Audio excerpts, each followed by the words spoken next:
मस्त अशी आपली रश्श्याची मेथीची भाजी तयार झाली आहे. तर तुम्ही कधी केली आहे का? तर बघूया आपण रश्श्याच्या मेथीची भाजी रेसिपी.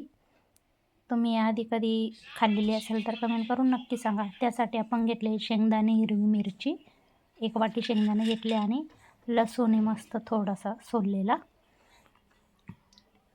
आणि कढई तापवून घेतली आहे. कढई तापल्याच्यानंतर यामध्ये हलकंसं भाजून घ्यायचं. जास्त काळा पण नाही होऊ द्यायचं, म्हणजे भाजीचा रंग हा काळा नाही होत, पांढरा पाहिजे.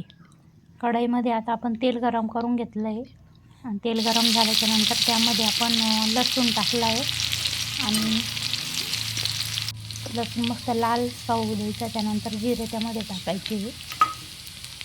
हे बघ लसूण असं लाल झालं आहे. त्यामध्ये आपण धुवून टाकली मेथीची भाजी. आता ही प्रोसेस कमीत कमी 5 मिनटं करायची. परतू द्यायची मस्त एकदम, त्यामध्ये पाणी नाही राहू द्यायचं. 5 मिनटं ही प्रोसेस करायची.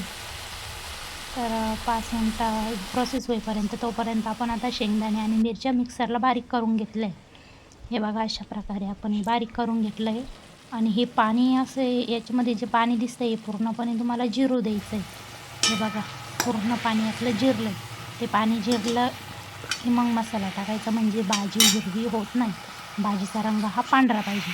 पाणी जिरल्याच्यानंतर मसाला आपण त्यामध्ये टाकून दिला आहे आता. तर बघू शकता भाजीचा मस्त असा सफेद रंग आला आहे भाजीला मस्तपैकी.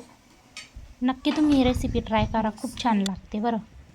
हे बघा असं मस्त सफेद कलरची झाली. हिरवी पण नाही होऊ द्यायची आणि काळी पण नाही होऊ द्यायची. एकदम सफेद बनवण्यासाठी मस्त शेंगदाणे असे थोडे हलकेसे भाजू द्यायचे, जास्त काळे नाही होऊ द्यायचे. आणि भाजी धुतल्याच्या नंतर ते पाणी पूर्ण जिरू द्यायचं. आता चवीपुरतं आपण मीठ टाकलं याच्यामध्ये. हे बघा आपली मेथीची भाजी आता मस्त अशी तयार झाली आहे. तुम्ही याच्या आधी कधी बनवली का ही भाजी? नसेल बनवली तर तुम्ही नक्की बनवून बघा, खूप छान टेस्ट लागते. बाजरीच्या भाकरीसोबत किंवा पोळीसोबत तुम्ही खाऊ शकता. बघा मस्त कमीत कमी 10 ते 15 मिनटं भाजी होऊ द्यायची,